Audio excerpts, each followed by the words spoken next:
Esto porque, según el mandatario ucraniano, el nuevo paquete de sanciones de Occidente contra Moscú, y cito sus palabras, parece efectivo, pero no es suficiente. Cree que no se corresponden con las atrocidades de Rusia, que ha cometido precisamente ese país en Bucha, y que continúan en Mariupol y Kharkiv. Zelensky dijo que seguirán insistiendo en algún formato de embargo sobre las exportaciones de petróleo ruso. Y ahora pasamos con Rafael Romo, quien se encuentra en Lviv con el resumen de la jornada de hoy. Adelante, Rafael. Una serie de ataques a 5 sitios estratégicos perpetrados por las fuerzas rusas, nuevas sanciones que Estados Unidos ha impuesto sobre Rusia y la comparación con un campo de concentración nazi que ha hecho el alcalde de una bombardeada ciudad ucraniana son algunos de los titulares que han surgido en torno a la invasión rusa de Ucrania. En el transcurso de la noche, Rusia dio a conocer que bombardeó 5 depósitos de combustible y bases de abastecimiento militar, incluyendo uno aquí cerca de Lviv, donde estamos, utilizando lo que el Ministerio de Defensa de su país describió como misiles de alta precisión y de tierra y aire. Autoridades militares ucranianas dijeron más tarde que habían derribado 2 misiles de crucero del enemigo sobre la ciudad de Radekiv, agregando que los escombros cayeron sobre las afueras de la ciudad, lo que provocó explosiones en infraestructura civil fuera de uso. Más tarde, el presidente de Estados Unidos, Joe Biden, anunció una nueva ola de sanciones contra Rusia que prohíben cualquier inversión en el país e incrementan penalidades contra bancos rusos y empresas del gobierno. Estas nuevas sanciones también van dirigidas contra personas cercanas a Vladimir Putin, incluyendo sus 2 hijas adultas, así como la esposa e hija de Sergei Lavrov, el canciller ruso. Mientras tanto, Vadim Boychenko, alcalde de Mariupol, comparó el sufrimiento de los habitantes de su ciudad costera con un campo de concentración nazi. Dijo que Mariupol es un nuevo Auschwitz. El Consejo Municipal de Mariupol publicó un comunicado este miércoles en el que asegura que las fuerzas rusas están utilizando crematorios móviles para deshacerse de cadáveres en esa ciudad, aunque CNN no ha podido verificar la información en forma independiente. Finalmente, el más alto mando militar de Kharkiv dijo este miércoles que las autoridades evacuarán Losova y Barnikova, 2 poblaciones en el sur de su región, como medida de precaución ante la intensificación de los combates en el este de Ucrania. Rafael Romo, CNN, Lviv, Ucrania. Las sanciones nuevas que impuso este miércoles el gobierno de Estados Unidos contra Rusia incluyen a importantes bancos rusos y medidas contra gente de su élite, como 2 hijas del presidente Vladimir Putin, como señalaba Rafael Romo en su informe. El presidente de Estados Unidos, Joe Biden, señaló que se han descubierto crímenes de guerra mayúsculos en los suburbios de Kiev recuperados por Ucrania. Escuchemos qué dijo sobre las sanciones. Nosotros vamos a imponer sanciones de bloqueo a las más grandes instituciones financieras, a los bancos privados. Estamos bloqueando todas las cuentas y fondos que esos bancos tienen en Estados Unidos. No van a poder tener acceso a su dinero, no van a poder hacer ningún tipo de negocio aquí. También estoy muy contento de decir que cualquier decreto va a prohibir todo tipo de inversión en Estados Unidos. Y Yone Molinares, nuestra corresponsal en Washington, se encuentra precisamente en la capital de los Estados Unidos con más detalles sobre esta batería de sanciones. Yone, no hay registro histórico de sanciones tan numerosas, draconianas y en tan corto tiempo, ¿no? Sí, claro, y la pregunta es si en qué momento esto va a realmente forzar a Putin a cambiar de rumbo. Eso está por verse. Por ahora parece que no le interesara, pero hay quienes dicen que ya el pueblo ruso está comenzando a sentir el verdadero efecto de todas estas sanciones. Son tiendas cerradas, la vida cotidiana se ha trastocado, ya no tienen la posibilidad de ver o por lo menos disfrutar sus eventos deportivos. Todo ese tipo de cosas poco a poco van cambiando la vida y la psiquis también de los rusos. Estados Unidos dice que esto no es en contra del pueblo ruso, sino que tiene que hacer que el gobierno del Kremlin sea el que realmente sienta el peso del error que ha cometido al invadir a Ucrania. Por eso el presidente anuncia estas sanciones que además están en coordinación con otros países y de parte de Estados Unidos, aquí hay un gráfico para que lo puedan observar mientras hablamos juntos, en esencia está sancionando a los dos bancos más importantes, al Sberbank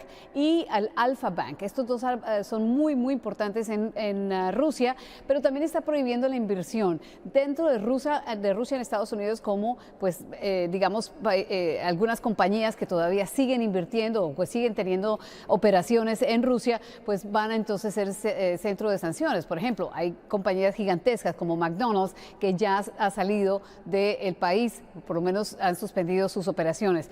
También, esto es importante, la otra arista de todas estas sanciones tiene que ver con la élite rusa, comenzando por las hijas de Vladimir Putin. También está incluido la hija y la esposa del canciller ruso Sergei Lavrov, la familia del primer ministro ruso Dmitry Medvedev, que también fue presidente de Rusia, y así miembros del Consejo de Seguridad ruso, etcétera, que están siendo sancionados. ¿Por qué?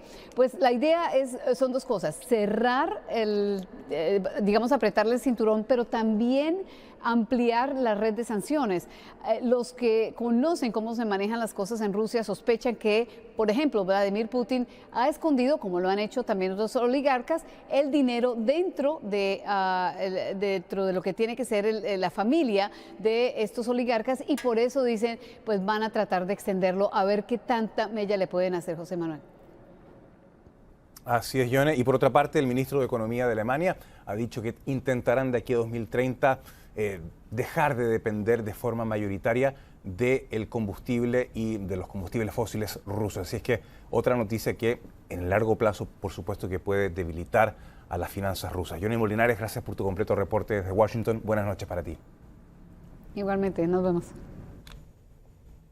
Los ministros de Exteriores de los países que integran la OTAN se reúnen este miércoles y jueves para analizar la guerra rusa en Ucrania. El secretario general de la Alianza Militar, Jens Stoltenberg, dijo que están recaudando un significante equipamiento para apoyar a Ucrania, aunque declinó detallarlo y advirtió que la campaña del presidente Putin puede durar incluso años. Vamos con Pau Mosquera, que nos amplía desde Madrid. Pau, gusto de saludarte. Ahora son varias voces las que dicen que este conflicto podría durar incluso años.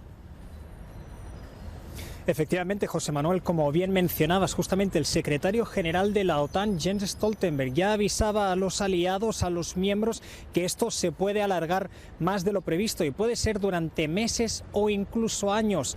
Pero por lo pronto ahora tienen una misión concreta, misión que iniciaba este miércoles en esta reunión de los ministros de Exteriores de los países miembros de la OTAN, que se van a reunir, han empezado hoy con una cena de trabajo y seguirán mañana, y que se reunirán también con el secretario de Estado de Estados Unidos, Antony Blinken, quien también va a atender esta cita. De hecho, tan pronto ha llegado a Bruselas, a la capital de Bélgica, ha mantenido un breve encuentro con el secretario general de la OTAN, con Stoltenberg, y han compartido algunas palabras con la prensa. Pues bien, José Manuel, en esa oportunidad, Blinken ha aprovechado para agradecer tanto a Stoltenberg como al resto de aliados todo el apoyo que han dado a Estados Unidos para dar una respuesta a la invasión que está perpetrando Rusia en Ucrania. Escuchen.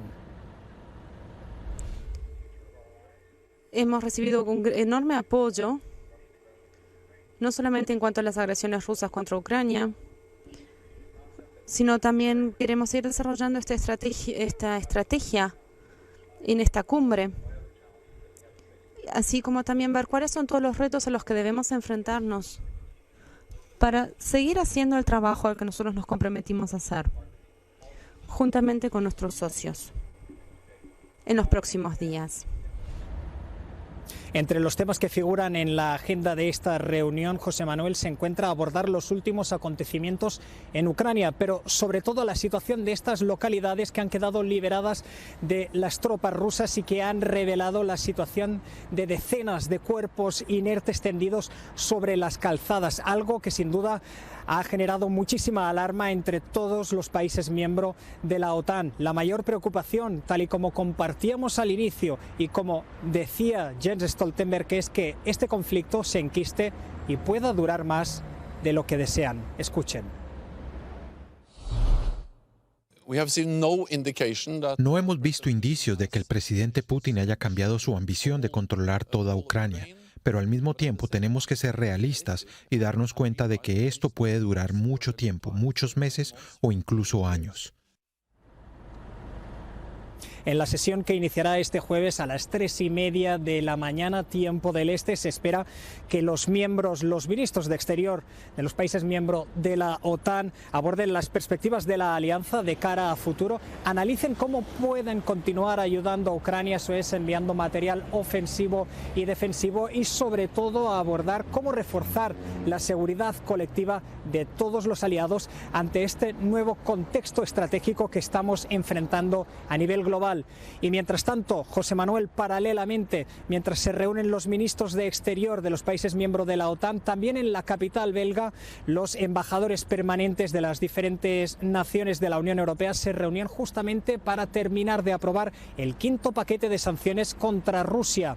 Unas medidas más severas que aprietan todavía más las tuercas a la nación de Vladimir Putin, con la intención, como ya lo había sido a lo largo de los últimos paquetes, de asfixiar su economía para impedir que continúen financiando la guerra en Ucrania. Eso sí, este miércoles parece que no han llegado a un acuerdo, con lo que mañana jueves seguirán trabajando con la intención de darle la luz verde cuanto antes para que así estas sanciones sean publicadas en el diario oficial de la Unión y puedan entrar en vigor cuanto antes. José Manuel.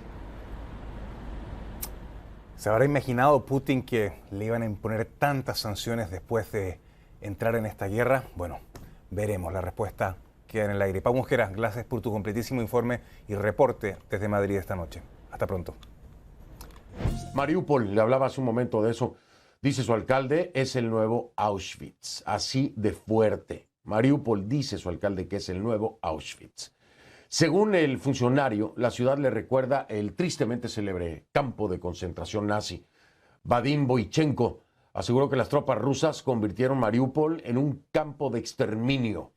Y usted ha visto en este programa las imágenes. Me parece un comentario que se acerca mucho, desgraciadamente, a una trágica realidad. Las autoridades locales denuncian que el ejército ruso comenzó a operar lo que ya le decía yo al inicio, crematorios móviles. Usted se puede imaginar el nivel de mentes retorcidas, ¿no? Porque para pensar en esto como una estrategia, se debe tener la mente atrofiada, mentes retorcidas, para pensar en llevar crematorios móviles y entonces deshacerse de los cadáveres que hay en las calles, ucranianos asesinados por las tropas rusas, y según ellos, lograr así borrar la evidencia de sus crímenes. Evidencia que está pidiendo una Corte Penal Internacional, por ejemplo, ¿no? La justicia internacional. Pero, como lo decía mi invitada ayer muy acertadamente, pero la Corte Penal Internacional no está ahí en la tierra recogiendo la evidencia. Es muy fácil pedirla, pero no estar ahí. Si quieren evidencia, tienen que ir al lugar de los hechos y en el lugar de los hechos evitar esto. Evitar esto. Que traten de desaparecer, de borrar la evidencia. Afortunadamente hay imágenes satelitales, ¿no? Que están dando fe, que está quedando registro. Pero llegar a esto, crematorios móviles para desaparecer la evidencia. Acuérdense que la evidencia son seres humanos asesinados, tirados en las calles. Dicen que al menos 5,000 civiles, al menos, 5,000 civiles han fallecido en Mariupol durante la invasión. Nosotros, por supuesto, es muy difícil comprobar de manera independiente estas cifras y estas afirmaciones, pero vienen de lo que se puede considerar una fuente oficial, ¿no? Aseguran también que el 40% de la infraestructura dañada en la ciudad no es ni siquiera reparable. El 40%. Visitar los territorios reconquistados en Ucrania es como asomarse a una escena apocalíptica, como asomarse a las puertas del infierno. Un equipo de CNN tuvo acceso a la carnicería que dejaron las tropas rusas en uno de los territorios liberados. Así se lo digo, la carnicería que dejaron las tropas rusas. Esto ya no en los territorios liberados. Le aviso de nueva cuenta, como todas las noches, lo tengo que hacer. Lo que va a ver a continuación tiene imágenes perturbadoras, fuertes. Pueden herir su sensibilidad y no son aptas para menores. Así que tome sus precauciones a partir de este momento. Este es un reportaje de Fred Plagen. Le repito, son imágenes muy duras. Ponga atención.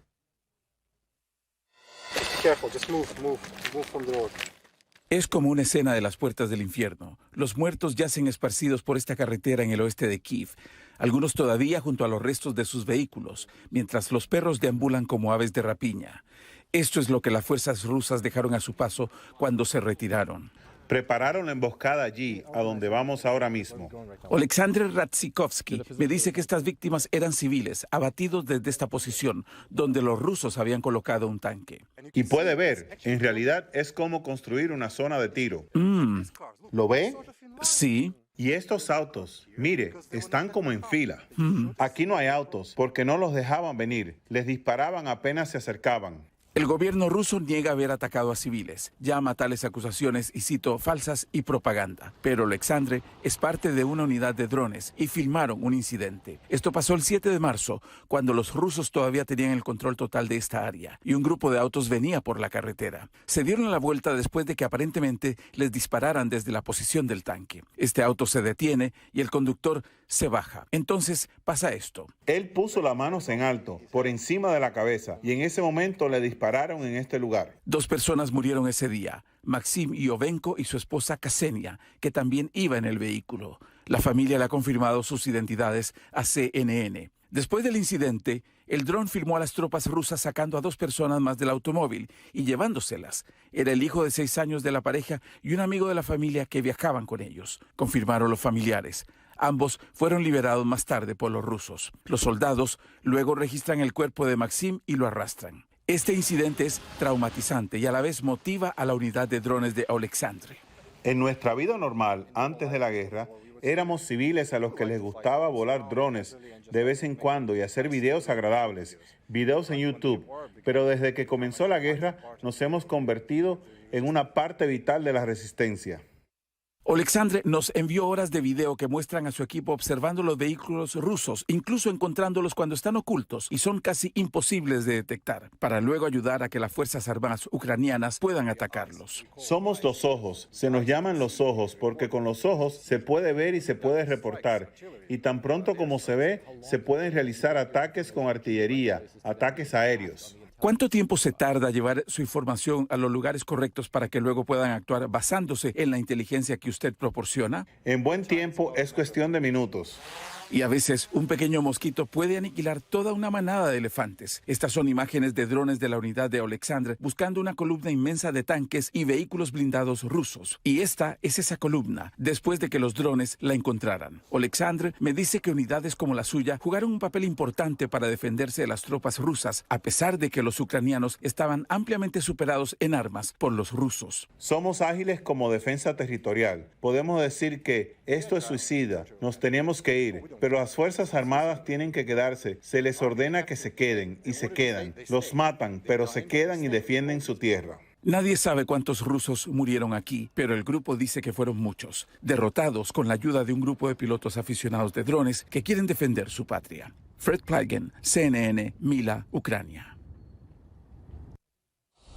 Ciudades como Kharkiv siguen bajo asedio. Ahí el ejército ruso lanzó ataques con misiles de alta precisión contra varios objetivos en esta región.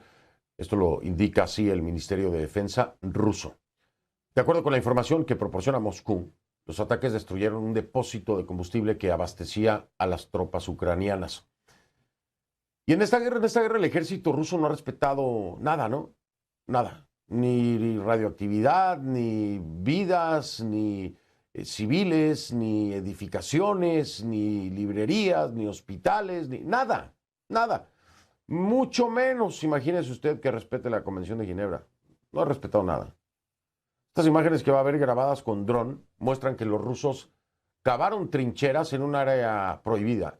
¿Por qué prohibida? Bueno, porque está en el bosque rojo de Chernóbil. ¿Sí? En el bosque rojo de Chernóbil. ¿Por qué es prohibido? Bueno, primero porque está en Chernóbil, pero se llama bosque rojo porque es una zona a la que ni siquiera tienen permitido acceder los trabajadores de la central, que es el escenario del peor accidente nuclear de la historia. A pesar de que ahí la radioactividad es altísima, en las imágenes publicadas en Telegram por el operador estatal de la planta de energía nuclear de Ucrania, se ven claramente las posiciones militares rusas abandonadas y las huellas de los tanques. Fíjese usted que tal vez solo estemos ante el inicio, y lo tengo que decir más aún con esto, y por eso se lo ratifico. A lo mejor estamos ante el inicio de una tragedia mucho mayor. Mucho mayor. Hay que pensarlo, hay que verlo como una posibilidad. Desgraciadamente, hay que ser realistas.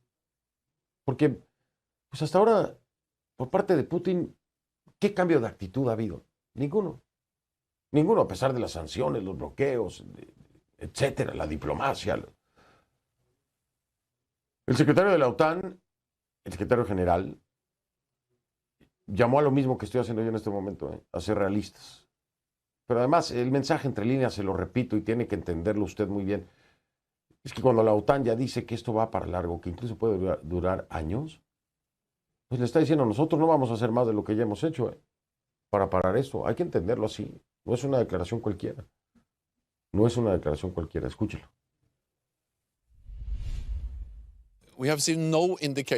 No hemos visto indicios de que el presidente Putin haya cambiado su ambición de controlar toda Ucrania, pero al mismo tiempo tenemos que ser realistas y darnos cuenta de que esto puede durar mucho tiempo, muchos meses o incluso años.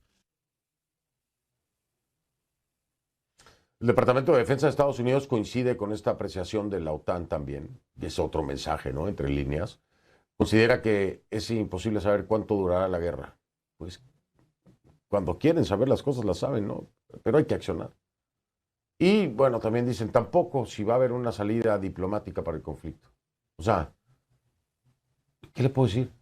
No saben, ni, en pocas palabras, antes de irme al corte, se lo digo tal cual, no saben ni dónde están parados con Putin. No tienen ni idea. Mientras tanto, siga sumando crímenes de guerra, siga sumando asesinatos, atrocidades, masacres y destrucción. Cada hora que pasa.